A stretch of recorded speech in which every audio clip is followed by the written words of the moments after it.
Hello, I'm Pam Carruthers of HealingStars.com. This is the chart Wednesday, 12th of August, set for the solar total eclipse. This is a powerful, extra powerful new moon because it's an eclipse. And it is visible in the UK and across Europe. First off, please do not look directly at the sun. It's very damaging to the eyes. And people were seriously hurt the last time in 1999 when there was a total solar eclipse across the UK. Now let's move on to the chart. It's a really positive chart. I don't often see such wonderful flow of energy.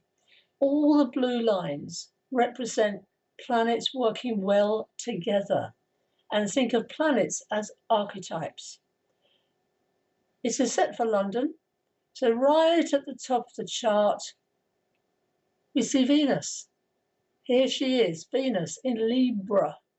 Not exactly the top, that's Scorpio, but Venus is in Libra, her own sign, and she's forming this kite, this wonderful. This is a grand trine, a flow of energy with Pluto and Uranus both, and then also Neptune's involved. These are the outer planets.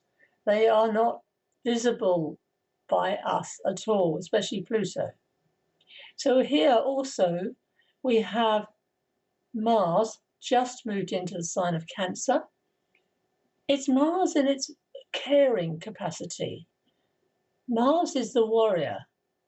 So here is bringing a different flavour. It does it every 2 years. And Mars is in a very good relationship in this chart with, I'm looking at it, with the South Node. The South Node and the North Node are both involved at this eclipse.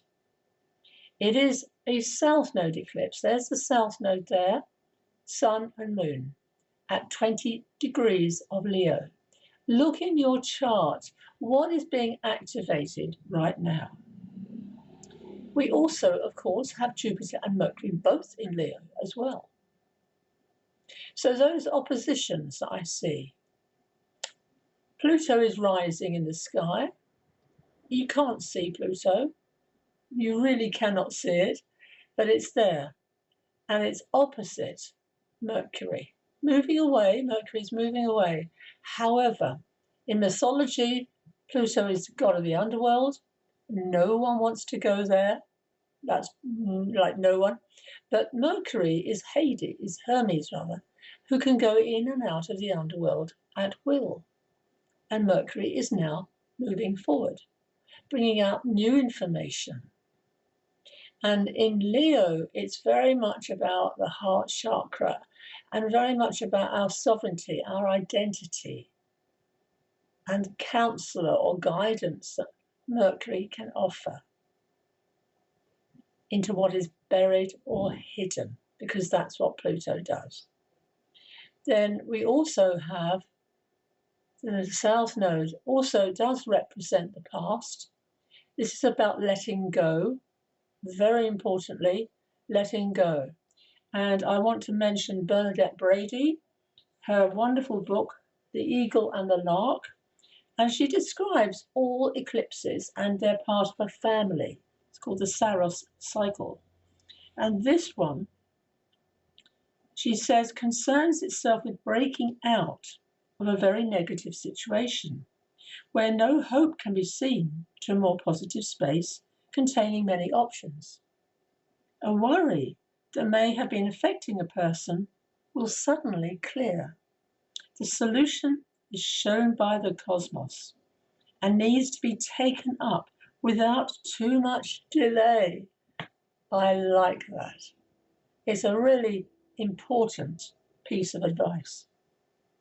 And the cycle of interest that this is part of actually began in 1900. Now, the last time an eclipse was part of this cycle was way back in 2008. That's to give you some context there. I also would like to mention the 1999 eclipse that really was important. It went across the UK. I was at a conference in Plymouth at that time, an astrology conference, and I was deeply affected by that eclipse. The reason being, I met a wonderful woman called Kay, a Canadian. She introduced me to the wonders of Vedic astrology. I also made incredibly good friends back then. Neil Spencer, Adrian Duncan are two I really remember fondly. Neil Spencer I now host his website. So that eclipse was sudden happiness, a joyful event, a lucky win, positively changing the person's life. It did. So to notice that eclipses can be very positive. I want to emphasize that.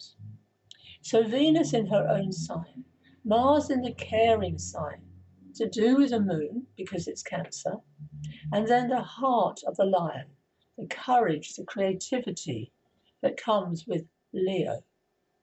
And Mercury, moving forward, will of course join that Jupiter energy because it moves very fast, Mercury. Chiron, I also want to mention. Chiron is at 0 degrees of Taurus. Taurus is the sign where Chiron was first discovered, way back in 1977. One astrologer calls it its returning home. I rather like that. And another astrologer gives us some wonderful advice for healing our inner child, which Chiron can often represent.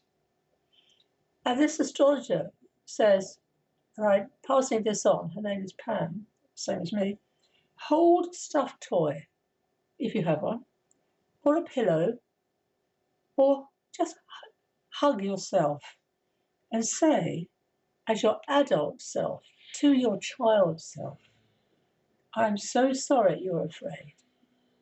I understand. I love you.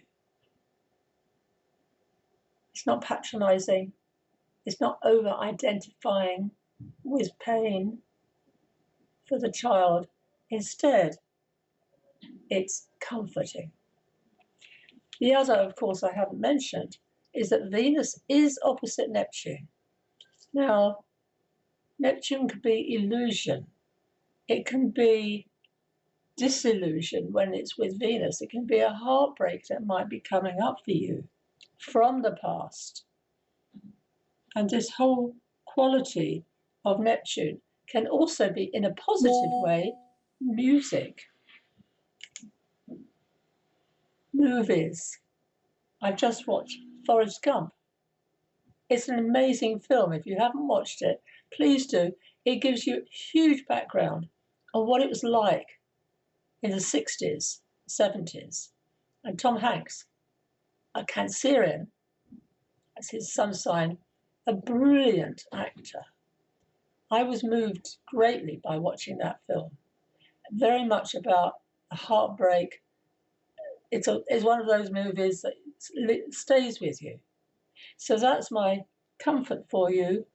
Hug yourself. Heal your inner child. I also am offering my Vocation Report, which is extremely good at looking at the nodes of the moon, the axis of destiny in your birth chart. Find out more at my website, healingstars.com. Thank you for watching.